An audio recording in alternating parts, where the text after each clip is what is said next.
Good day. My name is Michael Forjes, and I'm the Managing Director for the Consumer Goods and Retail Sector's Industry Strategy Group at Oracle. It's really my great pleasure to be with you all today as part of Oracle Fest. I've been looking forward to this conversation very much, and I wish I, of course, could be with you all in Latin America. I am with you today in spirit here in the United States. So let us begin.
Well, the technology you just saw on display reflects changes that have been taking place now in the consumer products and retail sector.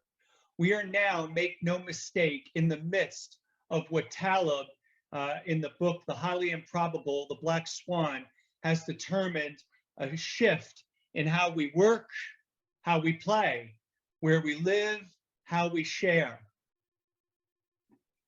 A bookseller from Seattle who started in a family garage nearly 26 years ago announced in June 2 years ago that his company would pay $13.6 billion to purchase Whole Foods, a well-known and established grocery retailer. In reaction to this news, shares of largely brick and mortar grocery retailers, Target, Walmart, Costco, and Kroger, had shed $26.7 billion American in market capitalization between the market close and the next Thursday and Friday, the morning after. Thus, the impact of the highly improbable. What Nicholas Taleb was positing was this idea that something happens in time. We may or may not in that moment recognize just how important that occasion was, but we do come to realize after the fact the impact this has had. The example that I just highlighted for you, of course, is the story of the founding of Amazon, its purchase of Whole Foods, and its entry into the retail grocery industry. Most recently, of course, we find ourselves in the midst of a global pandemic, which has shifted in many respects, not just how we buy the things that we need, but how we move around in our communities, how we take care of and watch after each other. In parts of the world right now, we're beginning to emerge from this COVID pandemic. In other parts of the world, the effort and the challenge persists. At the end of all of this, when we come through the other side, it's very likely that consumers, all of us indeed, will have shifted not just our behavior, but the way that we work and play, as I mentioned earlier in this conversation. So I've broken up our conversation today into three parts. Why is this period in the retail and consumer goods sector as none before it? And why must we take notice of this in order to understand and explore and reimagine what the future of our work will look like and what the future of today's consumer tomorrow will very likely look like? The next part of our conversation covers what some brands and retailers are experimenting with in order to, if you will, manifest a new way to serve. And then finally, I have an example for you of a major retailer across the world who began this process several years ago and has found a new way to serve today's ever-connected consumer. So to set the stage, we want to first understand the implications of how we even got here.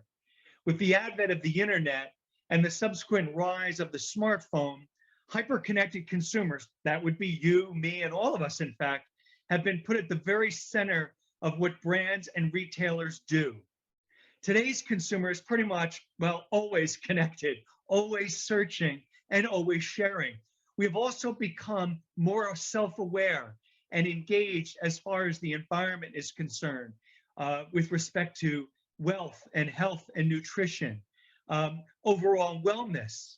In short, the internet and smartphones have given consumers, all of us, the ability to become more organized as a combined force and combined voice.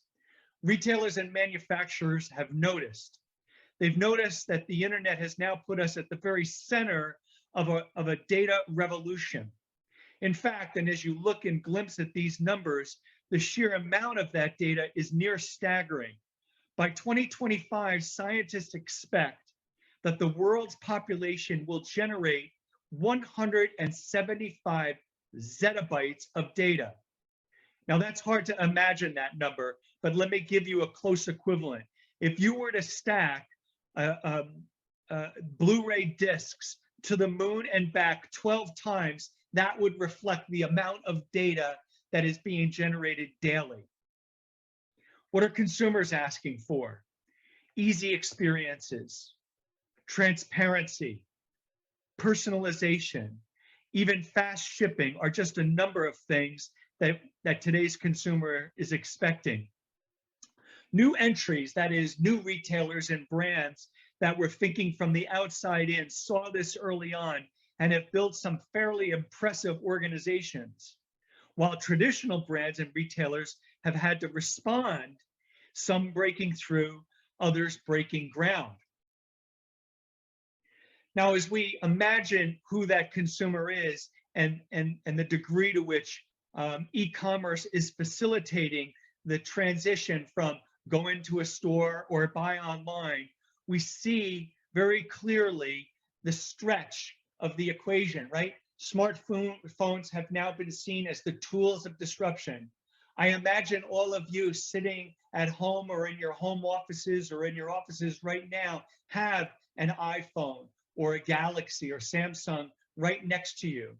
This technology has changed the very contours of what it means to search for information, to conduct commerce, to share with our friends and our family. In fact, it's not so much a smartphone anymore as it is a digital device. And how has this shifted the equation for brands and retailers? Here are just a couple of examples. I'm sure all of you are familiar with the world-known razor blade, Gillette. which until recently was only sold in store. Its near cousin, a company by the name of the Dollar Shave Club, had sought to understand the implications of actually shipping by subscription direct to homes. Now, the interesting insight here wasn't so much that the Dollar Shave Club could send you razor blades every week on a consumption basis, but the degree to which Procter & Gamble, the owner of Gillette, failed to recognize at that moment the implications of direct-to-consumer. In fact, when the Dollar Shave Club had announced that it was being bought by Unilever for $1 billion only some years after having built this company, Procter & Gamble was called by the news broadcast in media and asked for comment. How did you miss this? Which was the question. And Procter, to its credit, said, you know what? It was always there. We just didn't see it. Now, the distinction between these two companies is what's important to recognize. The fact is, Procter & Gamble and the brand Gillette thought they were in the manufacturing of razor blade business. What they failed to understand was that they were actually in the shaving experience business. And this insight is what led to the formation of the Dollar Shave Club, and not very long after, Procter & Gamble, recognizing such, actually got into the business of direct-to-consumer. This is what happens to brands when they see the light. In the retail sector, we're seeing the transition from the conventional store to the equivalent of frictionless commerce stores, Amazon Go. We saw in the earlier video a warehouse which was fully automated, and that is actually an example of Ocado, a company born in the UK, which daily fans out across the continent of the United Kingdom with direct-to-store, direct-to-home delivery, a totally automated warehouse with no stores whatsoever. This has become so popular that Kroger, a major grocery retailer in the United States, has now partnered with Ocado and is this very day building several warehouses to imitate this model. We also have other examples. We call it click and collect or buy online, pick up in store. We have, by the example in the picture on your right-hand side, actual lockers where consumers can go to pick up their groceries, hard or soft goods. These are just several examples of the world that's changing at light speed before our very eyes.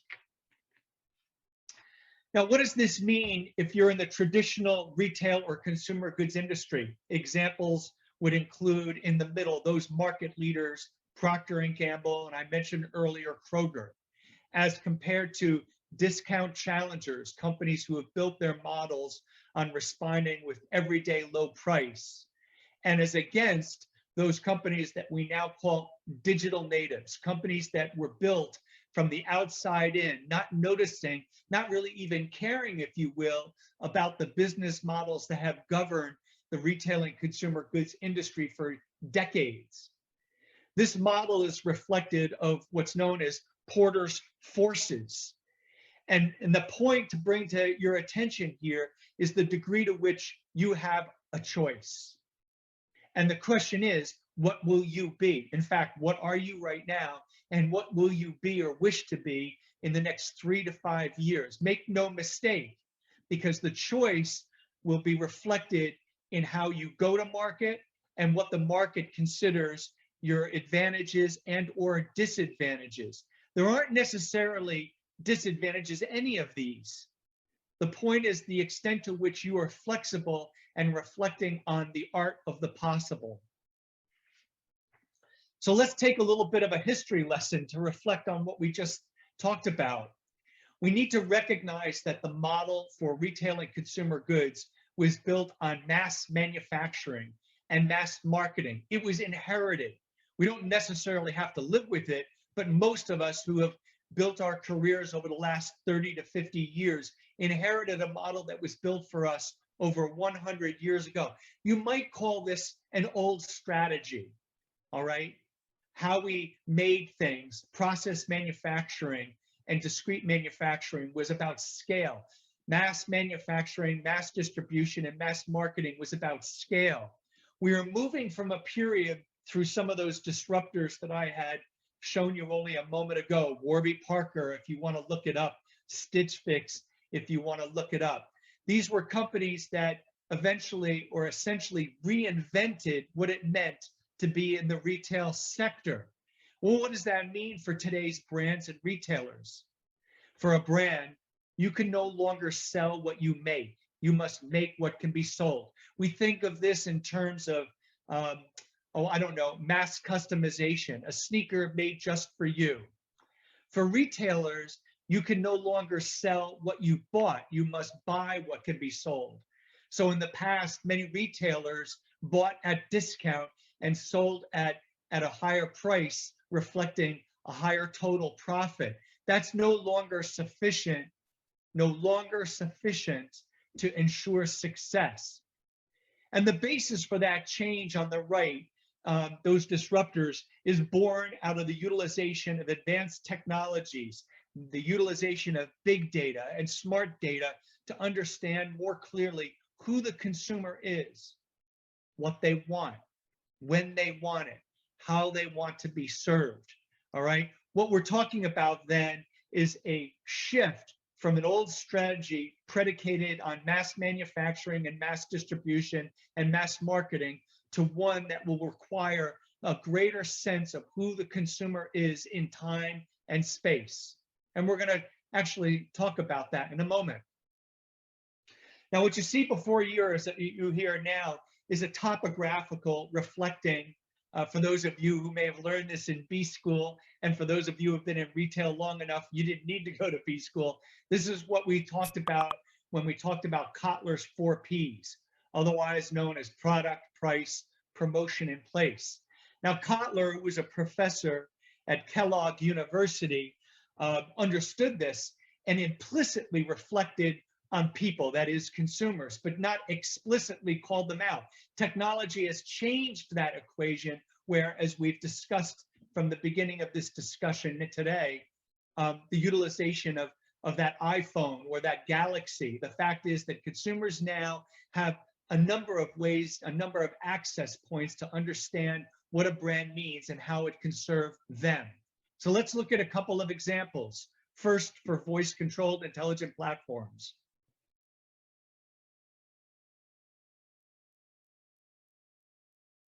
Show me men's black shoes from Adidas priced under $75.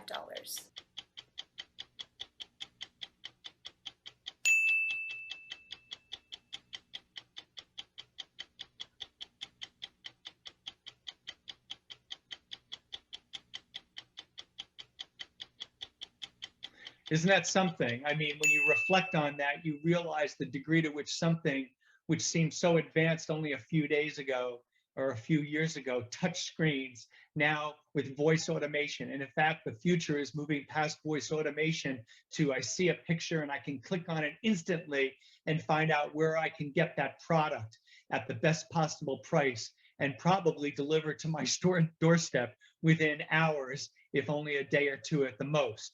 Let's look at another example. This is for robotics.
I love that story. And in fact, I was in Shanghai and had a chance to visit that very restaurant. And as I reflect again on the conditions of a pandemic where we're looking for greater safety and security, and yet a chance perhaps to leave our homes, isn't it remarkable to imagine what a robotic store restaurant might offer us? Here's one last example for you.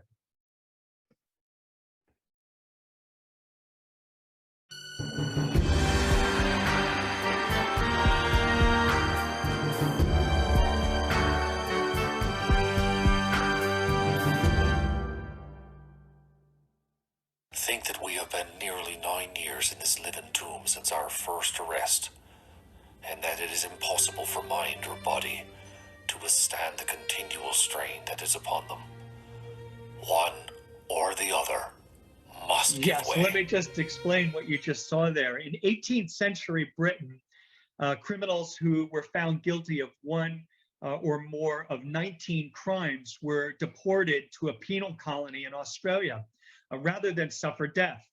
For those lucky enough to have made it ashore, a new world awaited them. As pioneers, they forged lives brick by brick, leaving their ancestors continue their work. Treasury Estates, a winery in Australia and home to 19 Crimes wines, brought the story of these individuals to life using artificial reality depicted on each of these wine labels. And this was a real breakthrough in the consumer packaged goods industry, a first of its kind. That reality app in its first year had 500,000 downloads. More to the point, Treasury Estates shipped over 1 million cases of wine, with the brand growing 60% in volume sales and 70% in total valuation. This was a winery who didn't use television, radio, or print to communicate the brand's essence, but rather the utility of that iPhone you have in your hand and a story about the formation of that winery through time and in history.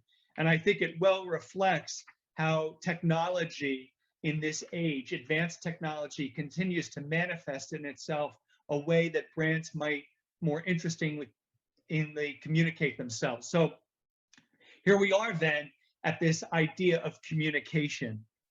We're looking at, if you will, new paths to purchase.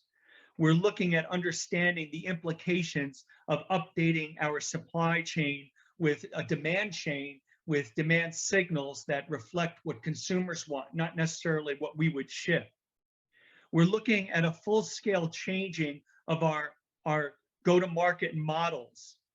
What we're really talking about then is a revolution, not in what we already know, but what we need to learn and to improvise as we reimagine the retail sector as never before. As we talked about consumers and as we think about these businesses that we run, we should focus our energies then on what is scalable, what is, if you will, synergistic, and what would be insightful in such a way that allow our brands to grow and thrive in this next age. And I reflect back on 30 years plus serving the retail consumer goods industry, and that upper band, if you will, the trademarks of our industry, promotion and marketing, category management and supply chain intelligence, these now need to shift with this idea of commerce at the speed of thought, because it's not just about what I put on my shelf. It's about what's occurring in the mind of the consumer.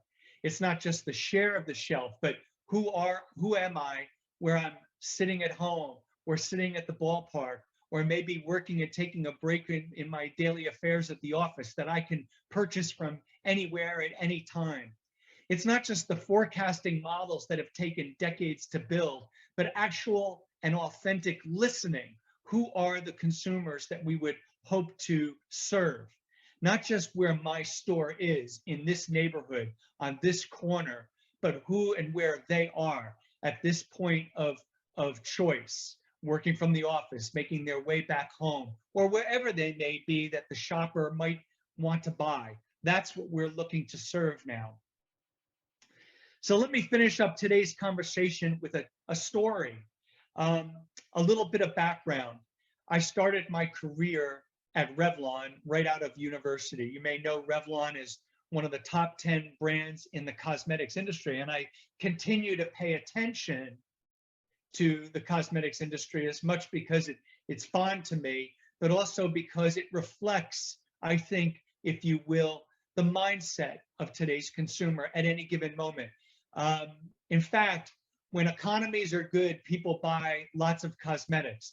And when economies are not so great, people tend to buy more cosmetics, although they might buy less expensive ones. So let me walk you through today's story. Having studied Sephora for the last several years, a major retailer that sells cosmetics, I was intrigued with something that was taking place there.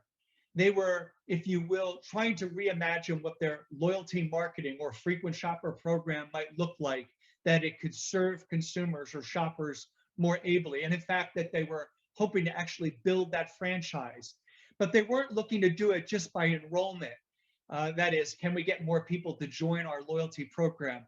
They realized that the store itself needed to change. So I studied that store or the franchise. And then one day I walked in unannounced and I introduced myself to one of their consultants, one of their beauty consultants. And that's a picture of me on the upper left corner. And I said to her, you know, the story I just presented to you, and asked if she might be willing to walk me around the store a little bit. And she did just that. And she introduced me to a range of technologies that right now we're reinventing the store of the future. This device on your right scans the face for the presence of sun damage or too much exfoliation or too much moisturization. Essentially, this is a clinical device which helps the beauty consultant first understand who you are before we might investigate what beauty regimen is appropriate to you.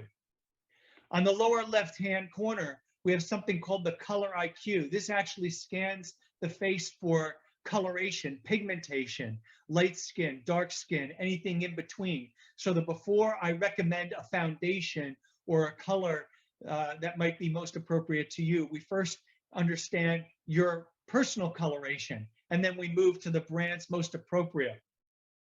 Walk into almost any beauty store and you will see hundreds of fragrances. How does any of us choose from among those? Well, maybe it was something my father used, or my mother used, or a best friend favors. Well, what if I'm trying to find a scent all my own? Well, Sephora's got that figured out too.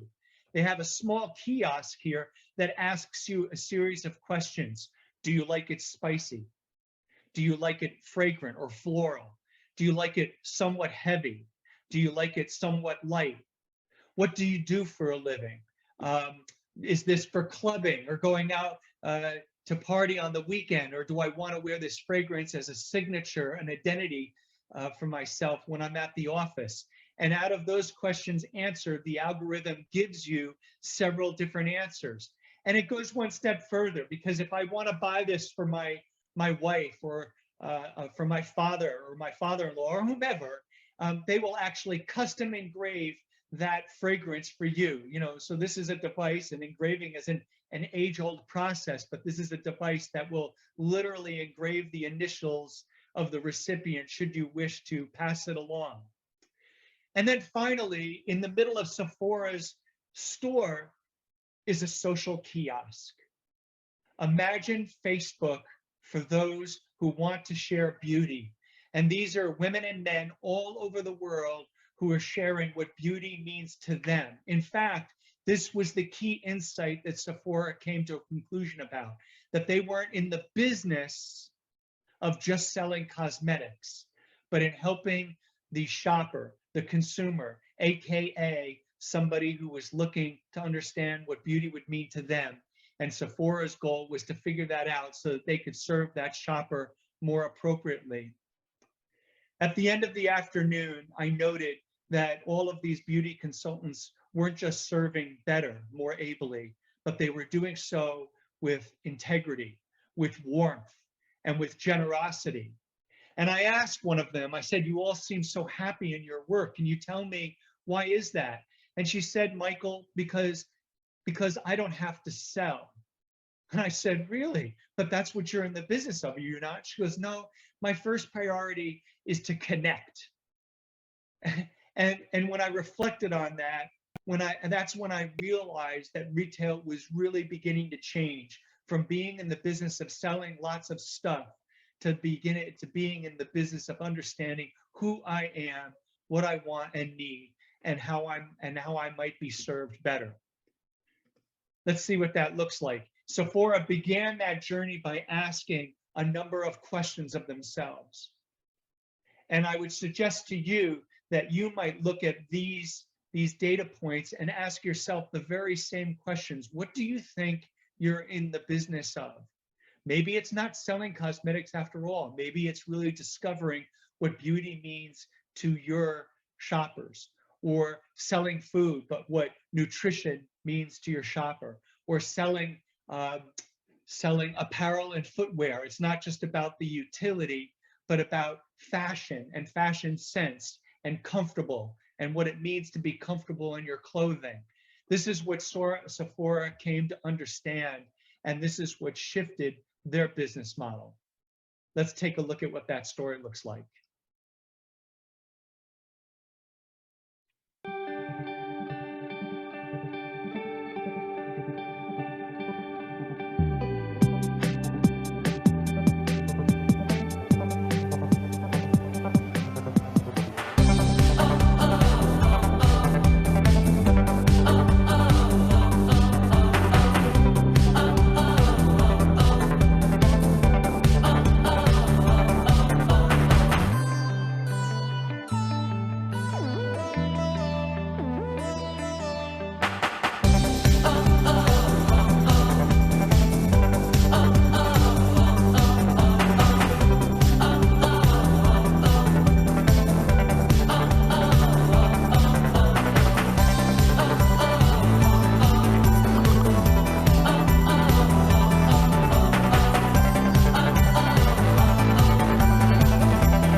Well, it's been a great pleasure being with you all today. I hope that some part of what I shared has meaning and value for you.